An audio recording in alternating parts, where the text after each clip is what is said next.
Bismillahirrahmanirrahim. Assalamualaikum warahmatullahi wabarakatuh. Maha suci Allah, segala puji dan syukur kita panjatkan ke hadirat Allah. Semoga kita selalu dalam bimbingan rahmat dan ridho Allah Subhanahu wa taala. Subhanallah walhamdulillah astagfirullah wallahu akbar. Kembali saya dari tim Raja Nusantara. Kali ini akan mengangkat terkait dengan jimat. Sebenarnya sudah pernah saya angkat, Batara Karang sudah pernah saya angkat. Ini sebagai penutup saja terkait dengan hubungan kemitraan antara manusia dengan jin. Kenapa jin lagi? Karena yang paling tidak terasa itu jin. Dan kelasnya di Indonesia ini, di Nusantara ini, kelasnya kelas siluman dan jin. Itu loh. Jadi kalau kita bicara jin itu berarti include siluman karena itu paket. Kalau sudah iblis berarti dengan setan gitu. Kelasnya di situ. Tapi kalau di Nusantara, di Jawa terutama itu memang baru kelas siluman dan kelas jin. Gitu. Belum sampai ke kelas iblis. Jarang ada yang sampai ke kelas iblis. Apa cirinya orang yang sudah bermitra dengan iblis atau memiliki kekuatan iblis? Cirinya apa? Kalau seseorang sudah mengatakan bahwa aku adalah Tuhan, nah itu sudah kelas iblis. Kalau belum mengaku Tuhan, hanya masih bangga, masih ria dengan amal, masih bangga dengan senjata, itu masih kelas siluman atau jin. Baik, kita ngomongin senjata. Saya tidak terlalu paham dengan jimat-jimat atau senjata. Dalam video sebelumnya saya sudah bahas Batara Karang. Jadi begini saudaraku, zaman dahulu sebelum penegakan agama tauhid dimulai, ketika ada seseorang yang meninggal dunia, itu langit terbuka atau tertutup. Kalau dia soleh, langit terbuka. Kalau dia salah, apalagi menyekutukan Allah, maka langit tertutup. Ketika seorang yang memiliki ilmu tinggi seperti Batara Karang, itu langit tertutup, maka dia ada bahasa di masyarakat itu tidak diterima langit, tidak diterima bumi. Akhirnya badannya mengecil seperti boneka. Itu realnya memang begitu. Dan dia sakti, ya. Maksudnya sakti ini bahasa umumnya. Sakti, ya. Nah, jimat-jimat itu beredar. Beredar banyak loh. Saya tidak terlalu hafal. Bambu petuk merah delima itu ada rantai babi, ada keong kol buntet. Banyak sekali dengan berbagai macam kegunaan. Nah, tapi simpan saja dulu itu. Maksudnya terkait teknis lebih detailnya, silahkan baca di Google saja lah ya. Kemudian ada pertanyaan, apakah benar bambu petuk itu punya kekuatan? Apakah benar mirah delima itu punya kekuatan anti cukur umpamanya atau anti tembak? Apakah benar rantai babi itu juga punya kekuatan, kekebalan dan sebagainya? Jawabannya benar. Ya, dia punya kekuatan itu. Nah, terus siapa yang ada di balik kekuatan itu? Jawabannya kalau nggak siluman, jin. Itu saja sebenarnya. Jadi yang membangun struktur kekuatan dari alat-alat itu, dari media-media jimat-jimat itu, kalau nggak siluman, jin. Itu bukan kelas iblis. Belum kelas iblis. Nah, lalu pertanyaannya, kenapa harus di tempat seperti itu? Kenapa di bambu petuk? Kenapa di kol buntut? Jadi begini saudara. Rekayasa dan megadrama yang diceritakan oleh jin itu harus membangun sebuah alur yang unik. Sehingga manusia itu sangat tertarik gitu. Ketika ada sesuatu yang unik, kita tertarik. Iklan, umpamanya iklan begini.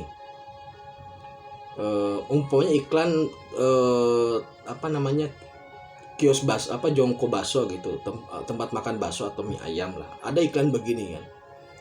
Diskon 20% kalau membawa pacar. Diskon 50% kalau bawa istri. Diskon 90% kalau membawa dua-duanya. Itu menarik dan unik. Nah, bambu petuk itu memang posisinya sebenarnya alamiah tapi unik. Ketika unik itulah kemudian menjadi sesuatu yang menyenangkan bagi mereka. Itu loh. Merah delima itu memang batunya sangat langka. Ketika langka itu menjadi sesuatu yang menarik bagi mereka. Itu. Seperti halnya beginilah.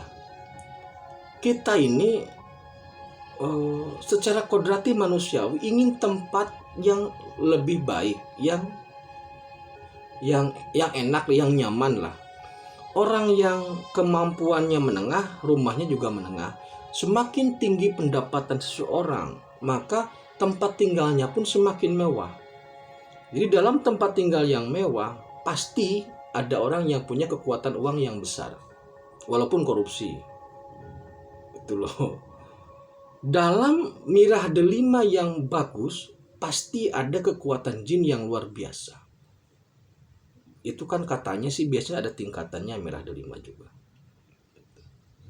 Jadi semakin bagus kerisnya, semakin bagus senjatanya, semakin tua senjata itu, semakin bagus proses pembuatannya, struktur unsur-unsur yang ada di dalamnya, maka jin yang bertempat tinggal di situ itu semakin tinggi ilmunya.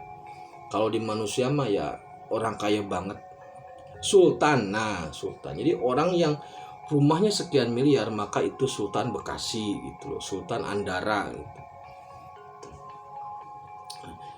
Kalau jimat-jimat itu kualitas jimatnya rendah, maka jin atau siluman yang berada di situ pun jin yang ecek-ecek gitu, yang tidak memiliki daya kemampuan seperti bos-bosnya itu. Seperti itu polanya. Maka ketika mereka masuk dalam jimat-jimat itu, baik itu keris ataupun pedang ataupun hal-hal apa sajalah, kalung dan sebagainya, banyak sekali lah mereka menciptakan rekayasa itu. Intinya semakin tinggi spek dari barang itu, maka semakin tinggi jin yang masuk untuk memberikan kekuatan dari situ. Spek iPhone dengan spek Samsung berbeda. Spek Samsung pun untuk Androidnya, untuk ini beda-beda lah begitu. Spek Android juga berbeda-beda. Semakin tinggi speknya, semakin tinggi kecepatannya. Semakin mahal biasanya speknya makin tinggi, makin bagus. Biasanya begitu. Logika sederhananya begitu. Jin juga sama begitu. Nah, kemudian karena ada kesepakatan berpikir, ada kesepakatan mindset antara manusia dengan jin. Ketika manusia berhayal, berimajinasi tentang sesuatu yang unik, maka kemudian jin itu mewujudkan. Contoh, ketika melihat bambu petuk, maka manusia berpikir ini aneh, pasti ada sesuatu. Nah, ketika kita memikirkan bahwa di situ ada sesuatu, maka langsung jin mengisi ruang pikir itu. Jadilah jin itu masuk dalam bambu petuk itu. Dan karena bambu petuk itu sudah menjadi pemahaman umum ada kekuatannya, maka setiap bambu petuk pasti diisi oleh makhluk-makhluk itu. Tujuannya apa? Supaya diambil oleh manusia dan kemudian dijadikan sandaran. Jin membantu manusia untuk mensukseskan rencananya. Manusia kemudian jin mendapatkan imbalan pahala yang tidak disadari oleh manusia itu. Ini berlaku sama dengan lain. Dengan keris juga sama, dengan pedang, golok ataupun senjata apapun sama, polanya seperti itu. Kalau kontraknya dengan siluman itu nyawa, tapi kalau dengan jin itu pahala. Maksudnya begini, kalau kita bermitra dengan jin, maka yang diambil pahala kita. Jadi nyawanya dia nggak butuh, tapi pahalanya dia butuh. Karena apa? Karena jin itu ingin senang di alamnya. Kesenangan jin di alamnya itu butuh duit, butuh kalau kita kan kalau mau senang, hidup senang itu butuh duit. Beli mobil pakai duit umpamanya, beli bensin pakai duit. Umpamanya kalau di hotel, sewa hotel pakai duit. Nah, kesenangan jin, kebahagiaan jin di alam itu, di alam mereka itu membutuhkan modal. Nah, modal bahasanya. Modal hidup jin itu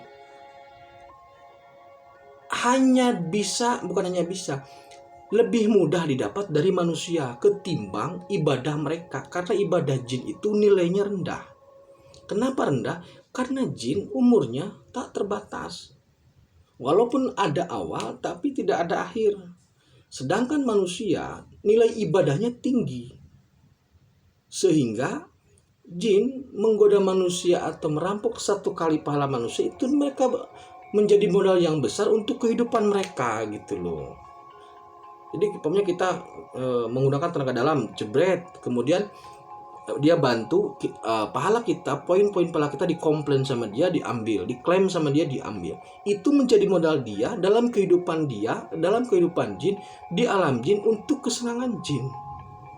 Ketika jin mendapatkan modal pahala yang banyak akibat kerjasama dengan manusia, maka kehidupan jin di alamnya menjadi senang, menjadi bahagia. Gitu. Nah, sedangkan manusia yang bermitra dengan jin melalui jimat-jimat itu nanti pas hitung-hitungan jong akhirnya masuk juga ke alam jin, jadi kacung di alam jinnya nanti. Jadi jimat-jimat itu, kalau ada yang bertanya apakah benar jimat itu anti cukur, anti kebal, anti peluru, bisa ditembak peluru, iya itu ada, memang begitu. Allah mengizinkan itu tapi tidak meridhoi. Silakan saja kalau mau, tapi konsekuensinya kalau itu dengan siluman maka nyawa Anda taruhannya nanti ditukar. Kalau itu dari jin maka pahala Anda yang diambil. Kalau kita bawa anti cukur ke Eropa atau ke Amerika, tidak banyak yang merespon. Karena apa?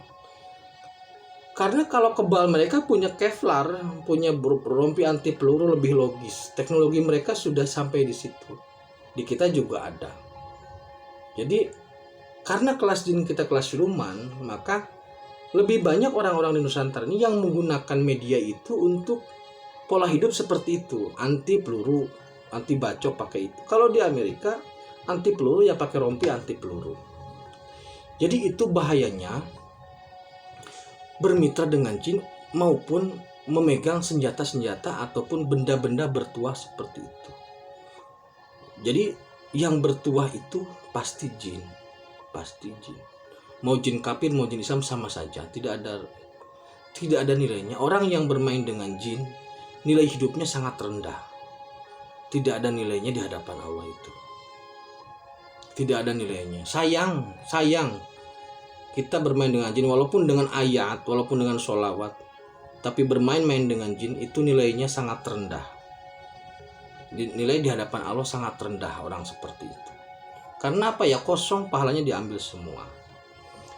Jadi mulai sekarang sudahlah, tidak usah bermain-main dengan seperti itu. Dengan keris. Ini bukan masalah musyrik ya. Punya keris musyrik tidak, bukan itu masalahnya. Belum sampai ke situ masalahnya. Megang keris musyrik, megang merah delima musyrik, bukan itu maksudnya. Saya tidak membahas musyrik lah. Belum sampai ke sana. Yang saya maksud adalah ketika Anda bekerja sama dengan pihak itu maka pahala kita hilang. Itu aja. Saya belum bahas musyrik lah, karena itu urusannya nantilah, urusan hati itu.